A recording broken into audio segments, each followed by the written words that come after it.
Good morning, children. Welcome to 12th standard economics class. In our economics class, we are going to see the chapter 4, consumption and investment functions.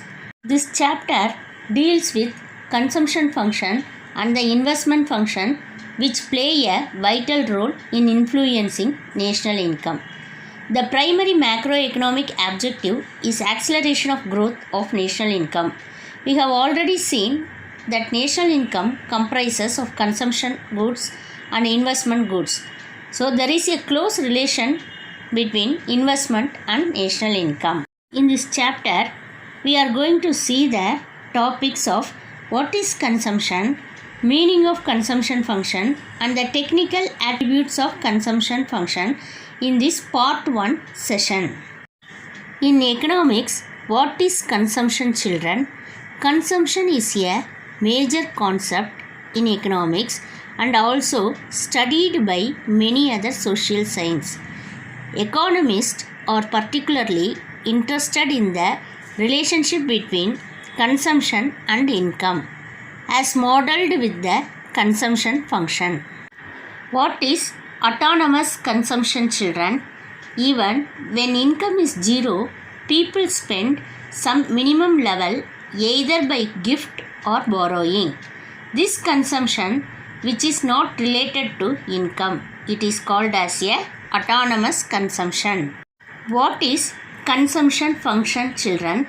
Consumption function is a functional relationship between two aggregates wise total consumption and gross national income. It is called as a consumption function. What is the meaning of consumption function? The consumption function or propensity to consume refers to income consumption relationship. It is a functional relationship between two aggregates, total consumption and gross national income. Symbolically, the relationship is represented as C equal to F of Y. C means consumption, Y equal to income, F equal to function. The consumption function indicates the functional relationship between C and Y, where C is the dependent variable and Y is the independent variable. Therefore, C is determined by Y. This relationship is based on the ceteris paribus. It means other things being same. Consumer relationship is considered and all possible influences on consumption are held constant. Consumption function is a schedule of the various amounts of consumption expenditure corresponding to different levels of income. A hypothetical consumption schedule is given here. This table shows that consumption is an increasing function of income because consumption expenditure increases with increase in income. Here it's shown that when income is zero, people spend out of their past savings on consumption because they must eat in order to live. It is called as a autonomous consumption. In this diagram, income is measured horizontally and consumption is measured vertically in 45-degree line at all levels of income and consumption are equal. It is a linear consumption function based on the assumption that consumption changes by the same amount as does income.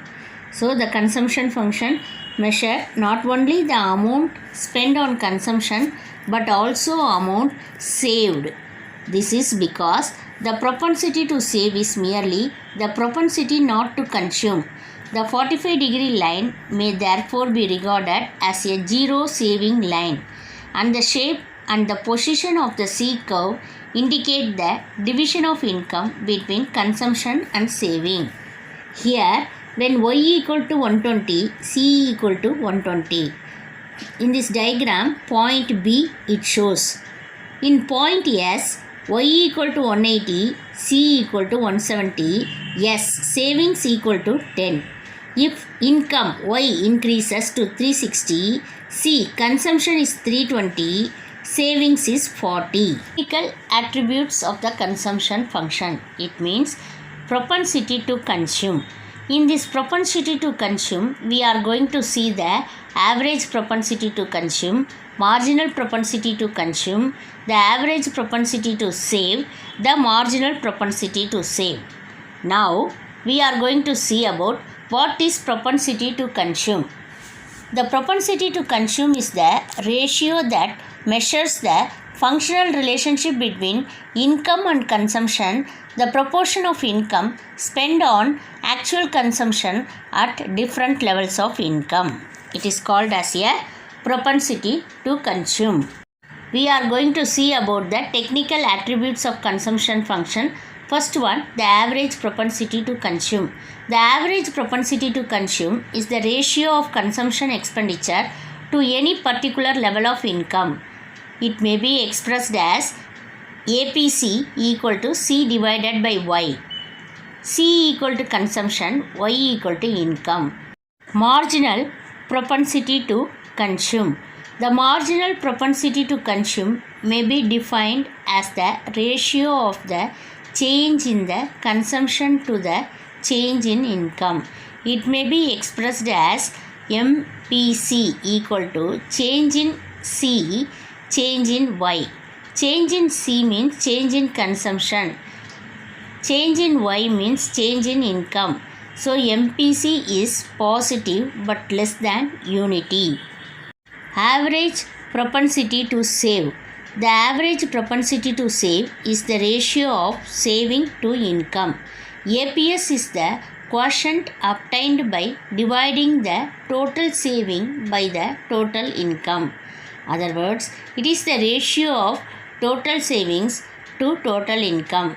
It can be expressed as in the form of equation APS equal to S divided by Y.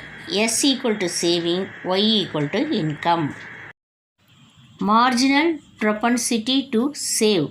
Marginal propensity to save is the ratio of change in saving to a change in income. MPS is obtained by dividing change in savings by change in income. It can be expressed as change in S. It means change in saving. Change in Y. It means change in income. So, marginal propensity to consume plus marginal propensity to saving equal to 1. Generally the average. Therefore, APC is expressed in percentage and the MPC in fraction. Let us have a recap. In this chapter 4, consumption and investment function, we are discussed about what is consumption and what is consumption function, autonomous consumption function, and propensity to consume. In this propensity to consume, we are discussed about the technical attributes of the consumption function. The technical attributes means the average propensity to consume, the marginal propensity to consume, the average propensity to save, and the marginal propensity to save we are discussed in this chapter. Thank you, children. We will meet in the second session in the same chapter.